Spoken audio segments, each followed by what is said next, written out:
What's up, guys? This year out here for the Team Fantasy Football League Commissioner Cody. We're here with your Week 11 recap and the moment you've all been waiting for since last week, the power rankings.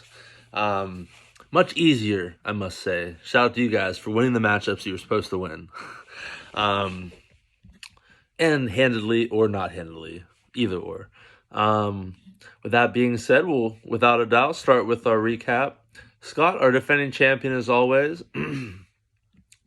Last week, hang on, I gotta change my scroll here.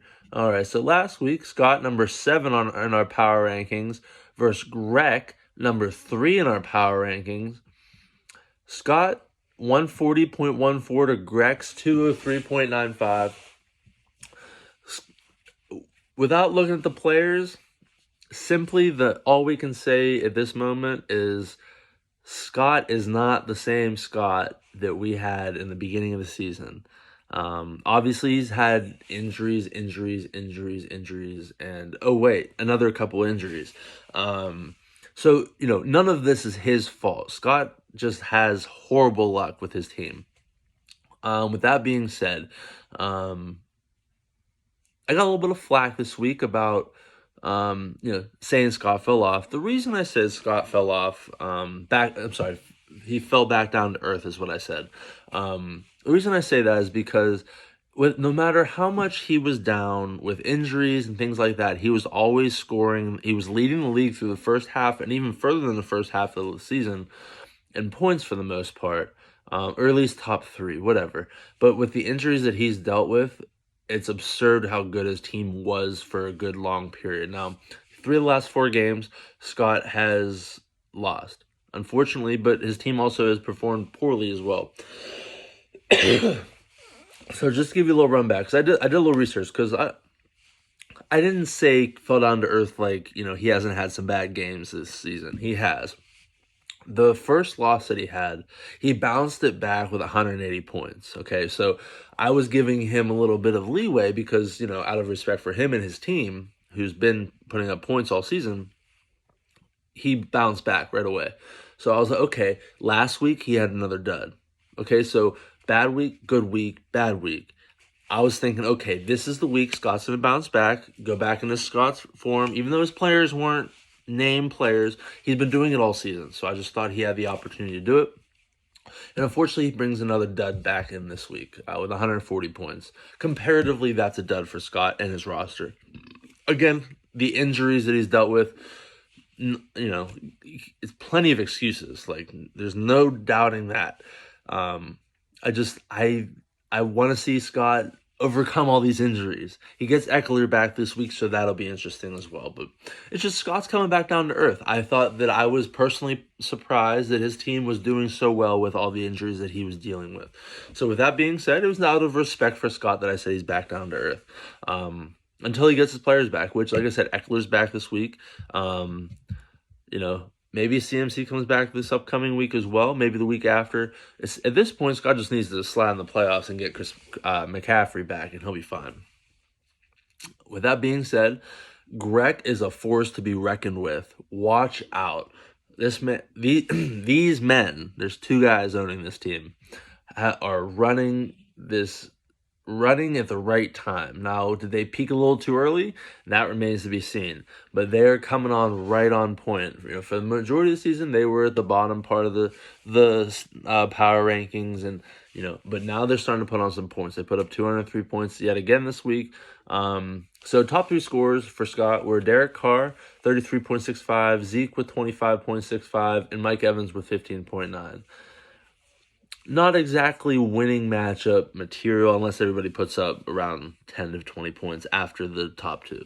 Unfortunately, that did not happen for Scott. He only put up the $140, as I said. But for Greg, Deshaun Watson, 44.46, Kirk Cousins, 33.21, Dalvin Cook, 32.75. I mean, their team is solid right now. They're finally starting to get a little bit more consistency. I do worry about the consistency, and we'll get into that into the power rankings as well, because that's why I have them where they are in the power rankings. I just want to see a little bit more consistency before I start jumping you over guys that have been doing it all season. Again, we'll get into that. Nothing but love and respect for that team, though. They have they're trying to claw their way at me. They're really trying to take my division from me, but it's not gonna happen. I sure hope it doesn't happen. Greg improves to 6-5 as Scott falls to 6-5. Wow, what a roller coaster for Scott's team and Greg's team as well. They've both been on quite the roller coaster this season. Moving on, we have number 4 Liam versus number 9 Eric from last week's power rankings. 154.54 for Liam to 146.47. Here we go. 0.47 for Eric. This matchup ultimately came down to Cooper Kupp on Monday night. Cooper Kupp ultimately put up 26.5 points, along with Tannehill's 27.66 and Derrick Henry's 28.2 points for Liam as well. That's the tail of the trade right there. Three of his top performers were all in the 20s.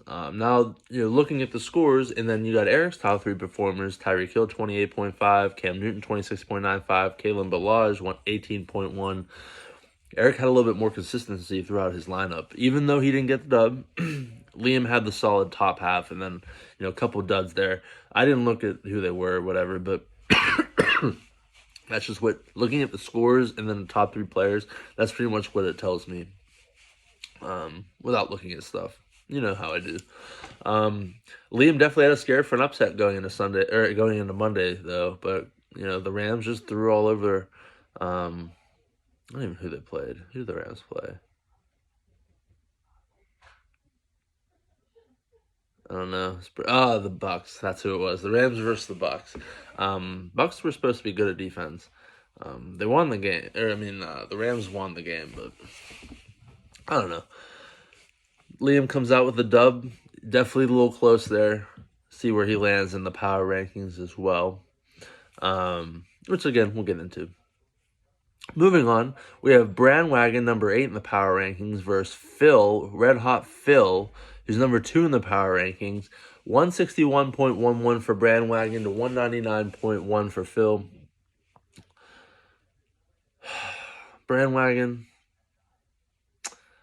My initial feelings are your team is better than 3-8. My other feelings are they're not better than 3-8. I thought your team was good. When you made that trade with Kyle to move Saquon and your first to bring in Thielen, Gaskin, and forgive me, I can't remember who the other guy was, but it has not paid off, and I don't know why. Like, there was a couple times where you and I were, even Hollywood, he's putting up goose eggs left and right, 3 targets with his buddy Lamar Jackson. When I look at your team, I'm just like, how is your team 3-8? But then you look at the story and the theme of your team all season, it's just like, that's how you're 3-8. Like, you play guys like Phil, 199.1. Like, even when you guys do perform, but they don't all perform at the same time either, which is really frustrating on your behalf as well. Like, it just is. Adam Thielen, 33.3 points. Big Ben, 27.48. Mike Davis, 20.65.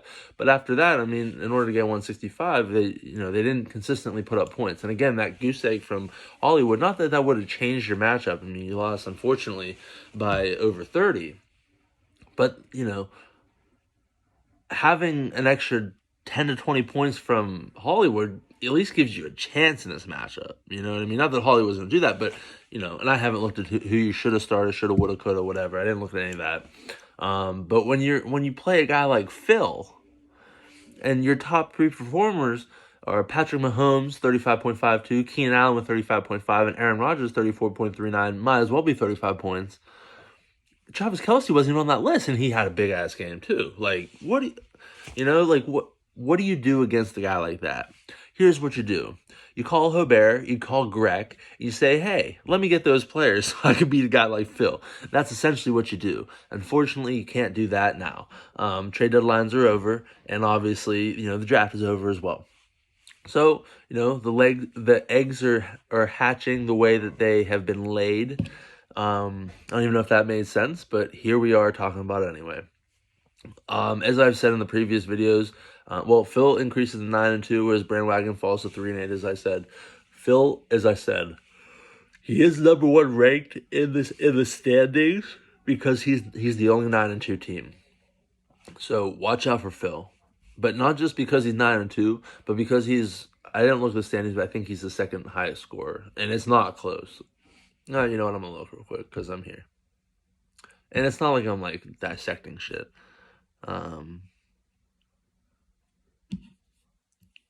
Okay, so Phil is in second place in points by a wide margin, by over 100, by over 100 points. He's in second place by because Will's just so far ahead with 2185. Phil has 2018. The next closest person is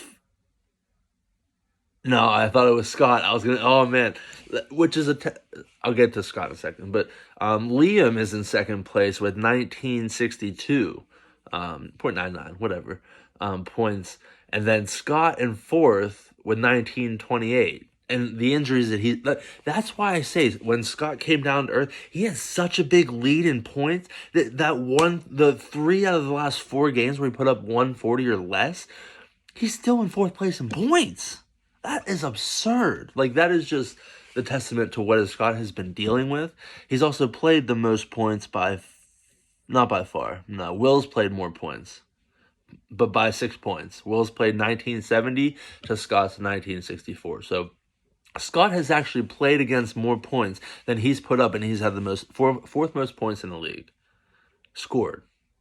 Absurd. That's the only reason why I say Scott came down to earth. He's still fourth in points, but the lead that he had has been diminished because of the 3 outings that he had recently. That's it. And that is all out of respect, and I'm trying to give respect to Scott. Like, the overcoming that he's done, absurd. Number 1 of our hearts. Back-to-back champion. It breaks my heart, but number 1 in my heart. Love you, Scott. I just wanted to give a shout out there. But back to Phil. Got sidetracked. Sorry, Phil. Mad respect to you as well. And Will. Will and Phil. You guys would be a great tag team duo in WWE or whatever the fuck you guys watch. But no, Phil, like I said, second in points, only to Will, who's just out of this world. So lots of rhyming going on today. I know world doesn't really match, but world, Will, Phil, it works, whatever.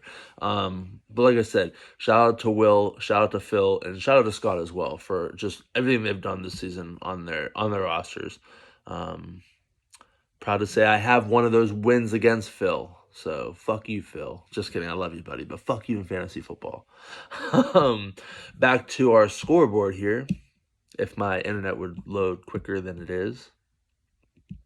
Moving on. I got a little filler, but I just wanted to ramble there for a second. So, shout out to Phil and his amazing team. Moving on. We have last week's number 10, Craig, versus number 12, Dylan. My man was upset that we didn't get bananas.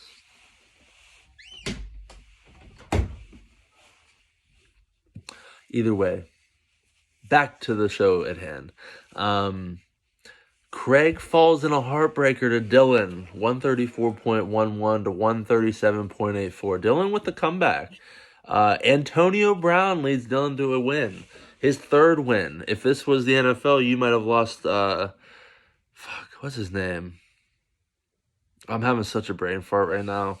The Clemson dude, whatever. Tank for Trevor Lawrence. I just had to say it out loud.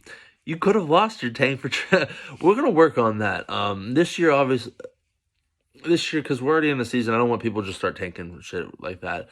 But I'm going to figure out a way to where, like, you guys at the bottom, this is an important game for you because you want to win. I want you guys to win. I don't want you guys to be tanking. Like, we talked in the group chat today about a trophy for winning. We also talked about a trophy for losing as well. I would like to have a trophy that people don't want to have. Like, I just give you guys a reason to not tank. And to keep going all the way, keep pushing. I feel like I've done a good job of keeping people in touch, like, even at the worst records, so with draft picks and trading and things like that. But I still want to keep people in touch with trying to win as well. So I'm going to come up with something, and I'm open to all ideas as well. So if you are listening to this and you're hearing me say these words, let me know any ideas you have for as far as keeping people involved. Like the 2 worst teams in the league are 3-8. you know, what would be a way, like, would there be a losers bracket? Would there be, I know how Brandwagon in his basketball league, like it's a lottery for draft picks. I don't know that I want to do a draft pick lottery. I do like the randomization. However, I'm open to, tweaks, I'd be open to changing it. You guys just let me know what you guys want to do, and then we can go from there. Because if I can get some feedback from everybody, then I could go from there. But until then, I'm just gonna stick with what I want to do. So you guys give me feedback. I would love to take it and figure out a scenario where it works for everybody, and it makes sense too. Moving on, Craig, like I said, losing a heartbreaker to AB and Dylan. CEH 24.2 points. The Steeler defense 21.69, and Mike Williams was 17.2. I feel like every single week I'm telling you about Craig's defense. His defense is there in his top 3 every single week. Again, the Steelers are the best team in football. I know records say that. I'm sure that some would say Patrick Mahomes and the Chiefs and other teams like that. I am from Pittsburgh. I'm more of a fantasy football fan than I am a Steeler fan. I also cheered for the Cardinals against the Steelers because I like Larry Fitzgerald. So, I'm not a diehard Steeler fan, so this is as unbiased as I could possibly be. But the Steelers team is, from what I could tell, the best team in football, and it's not a question. I understand they're not the best quarterback, whatever, but I say that the team as a whole, I think they're better. I also haven't watched a lot of the Chiefs games, or anybody else for that matter. You guys may contend as the best team in football. So, with that being said, shout out to Craig for picking that defense. Maybe he'll want to look at it, keeping it next year. We'll see. You never know. Look at Dylan with his kicker. Hey, go against the grain. You never know. Dylan, though, Deontay Johnson, 24.1. Michael Thomas sighting. Look at that. 9 catches for Michael Thomas. 20.4 points. It's beautiful to see him in your top 3, Dylan. It gives me hope that he will show up for me and Will the rest of the season and hopefully lead us into the last playoff spot. Joe Burrow, heartbreaker, 18.02. As somebody who gave you 2 draft picks for T. Higgins, I am severely regretting that at this current moment. I don't see myself starting T. Higgins until proven otherwise, or unless I absolutely have to. And that just heartbreak. I gave up a 4th and a 5th. I got a 9 and 10 back, so it wasn't like I got the end of the draft, but I definitely screwed up on that one. But that's the name of the game, And maybe Ryan Finley can, get T. Higgins the ball, but it's looking like it's going to be the Tyler Boyd show. And they might have to do some check downs to like Gio Bernard or something. Not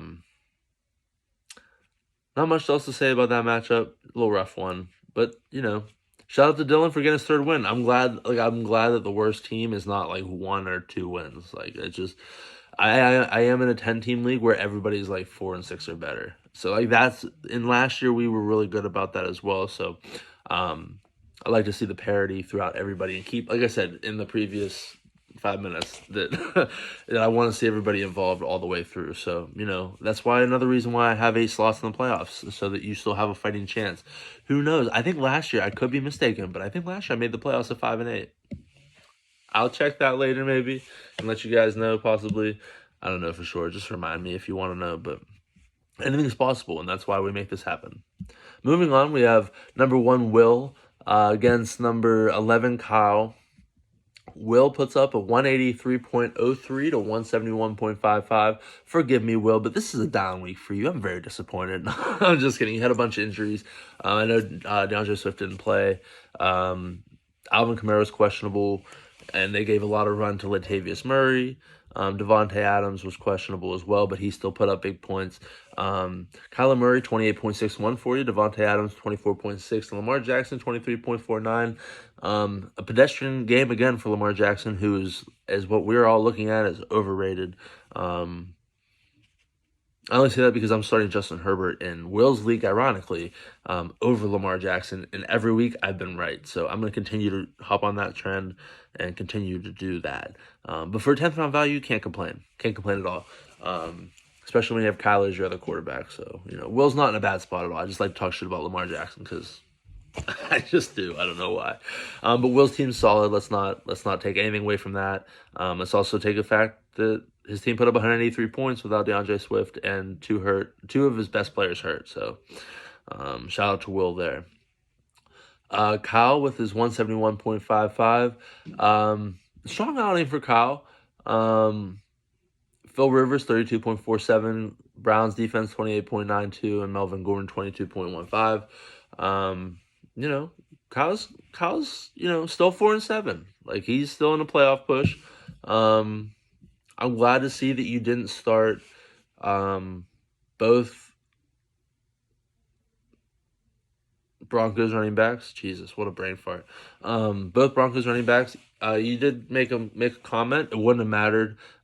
You would have had to take Baker out in order for you to win, and you would have had to put in whoever your other quarterback is. I looked early in the week when you were talking about it. It's not that you would have watched it or you would have won with Philip Lindsay in there.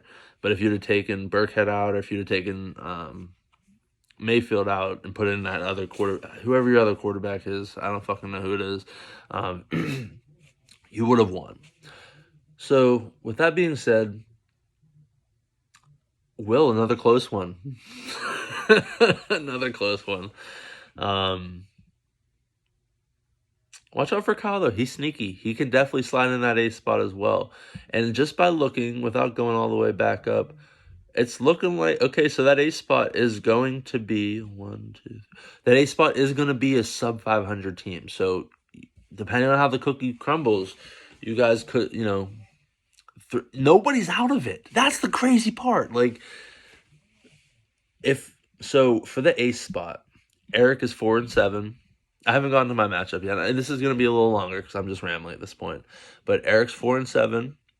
Brandwagon's 3-8. Craig is 3-8, and Dylan's 3-8, and Kyle's 4-7. So the 7th and 8th seed is very much up for grabs. Any of you motherfuckers have the opportunity to slide into 7 and 8.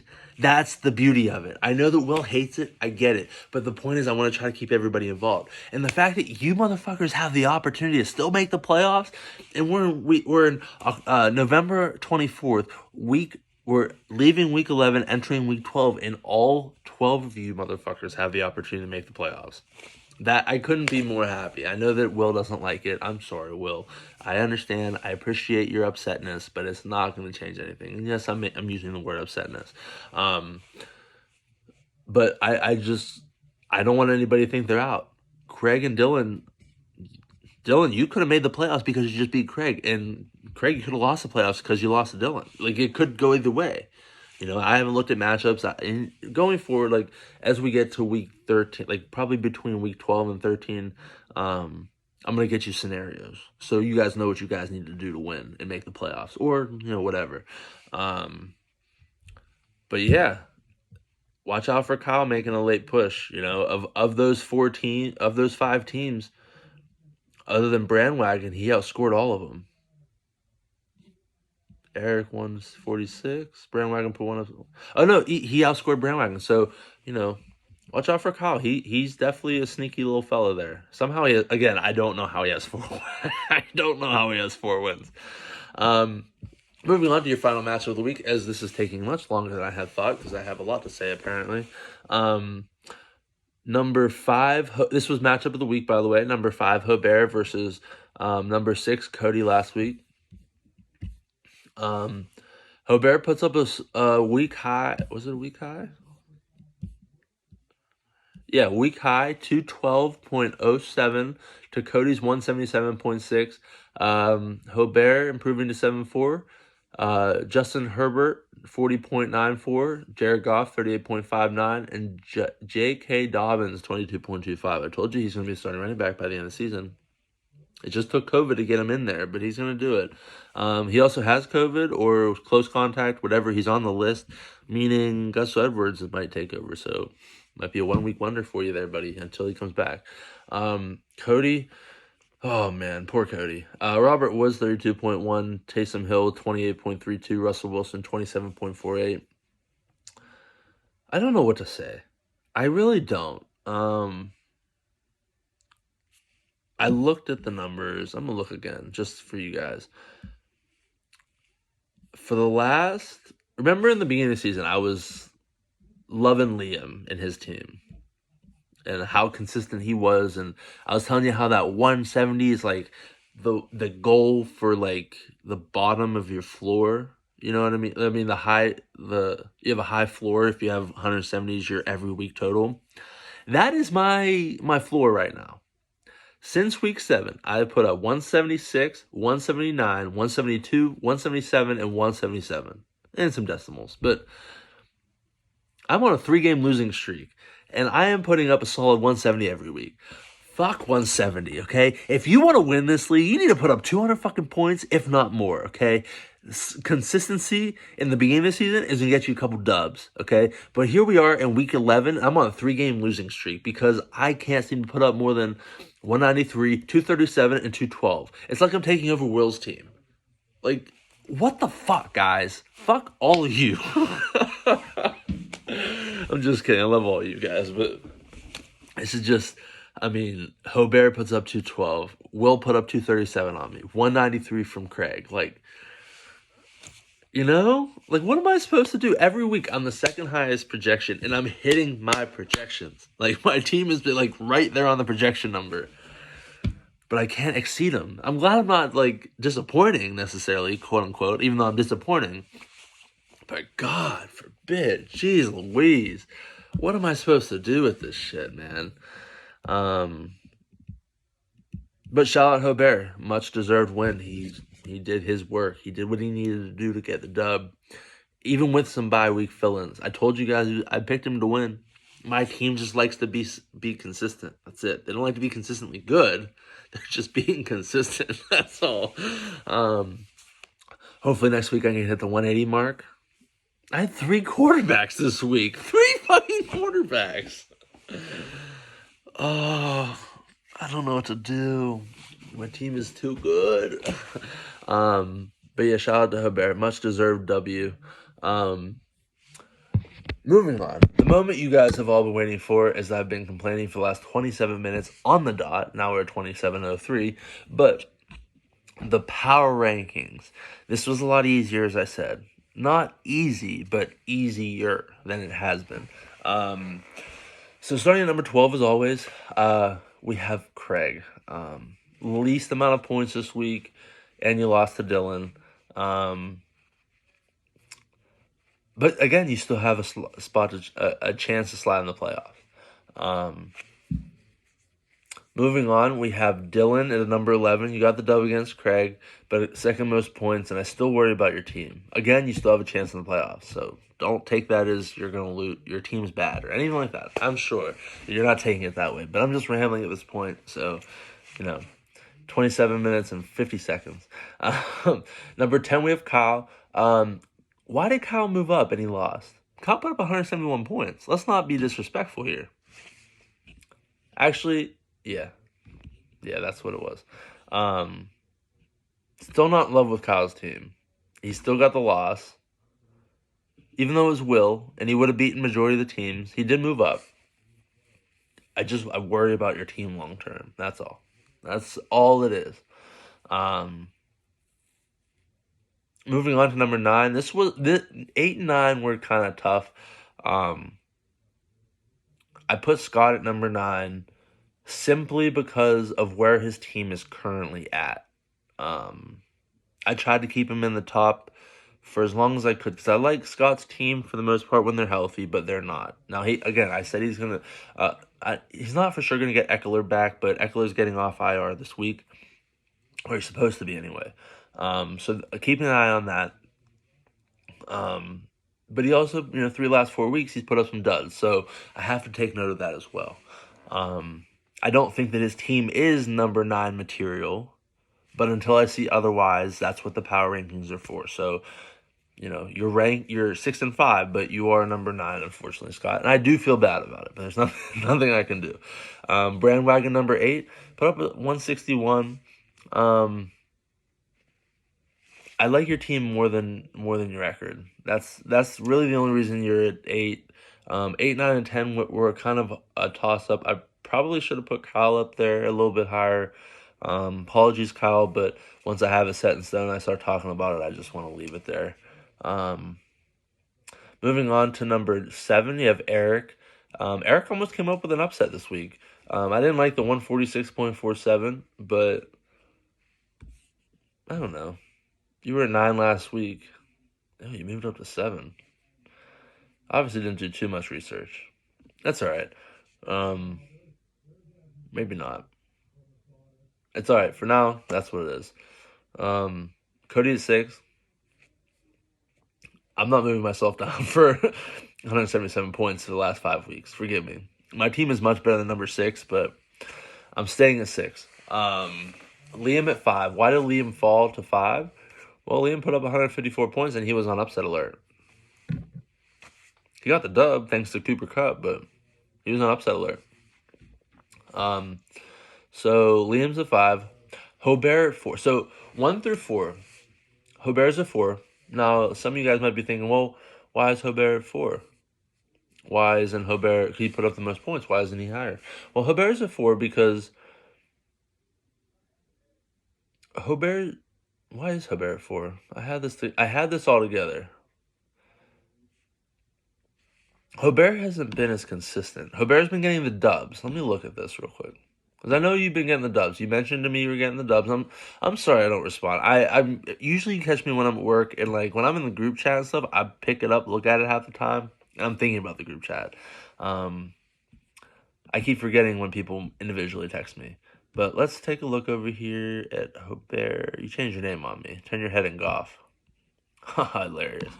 So you're on a 3-game winning streak, but you know, you haven't since. So this week you put up 212 points. Before then you put up 200 points in week 5. Between then you put up 124, 148, 103, 153, 150. That's why you're at 4. Once you get more consistent with it, then I'll be more interested in throwing you up a little bit higher. But you deserve to increase over Liam and obviously beat me, so you should be higher than me as well. Number 3, Greg. I'm sure you guys may be wondering why is Greg staying at 3 even though he has back-to-back. Let me look at this schedule real quick.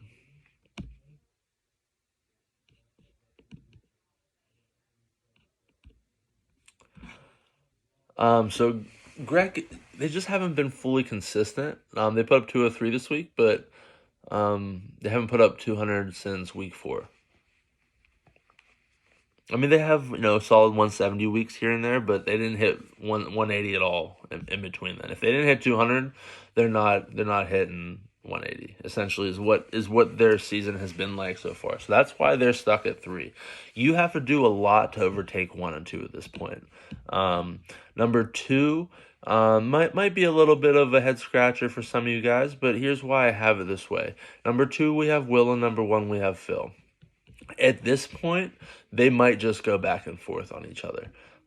They, being as unbiased as possible, I think that they both have the 2 best teams in the league. Their points suggest it, and the only reason at this point that Phil jumped Will is because Phil outscored Will. At this point, that's just what it has to be. Like, those 2 teams, in my opinion, are the 2 best teams in the league on paper and statistically. They both have the most points. Even though Will has a significant lead on that, just talking power rankings and what they're doing each week. Phil put up 199 points. Like, he was he was knocking on the door at 200. And Will hit 183. If Will would have outscored Phil, excuse me, or even if Will put up 190. I might have kept him there. But, it could flip-flop each week. So, I don't want you guys to read too much into the 1-2. I think that they're just so far consistently better than everybody else that it's just not even a question. With that being said, that's your power rankings. I'm sure there may be some confrontation, not confrontation, but some disagreements going on, and that's fine. They're my power rankings, as we've talked about in the past. So if you guys feel free to let me know how you feel, or the group chat, and I'll just give you a thumbs up, because you may not be wrong. Apologies, I'm not perfect, but I love everybody. We're at 35 minutes. I feel like I ran through the power rankings pretty quickly. Let me give you a quick 1 through 12 rundown. 1, you got Phil. 2, Will. 3, Greg. 4, Hobert. 5, Liam. 6, Cody. 7, Eric. 8, Brandwagon. 9, Scott. 10, Kyle. 11, Dylan. And 12, Craig. That's your power rankings from week 11 to week 12. Real quick, Liam and Eric, you both still owe league fees, so please send them in. It's the season counts, by the way. If you guys read the rule book, we're past week 10. So if the NFL season were to stop for whatever reason, those protocols would go into effect. But we are past week 11 at this point, so please, at this point, I just want you to send me the money. I don't want you to tell me when you'll send it to me. I just want you to do it because we're getting close to the end. With that being said, I hope everybody's doing well. Hope everybody's safe, healthy, happy, living the dream, somebody's dream, your dream specifically. But I hope everybody's good. If you have any questions, as always, reach out. I'm here to help, and I'm here to hopefully beat you guys because I really want to win. Adios, amigos.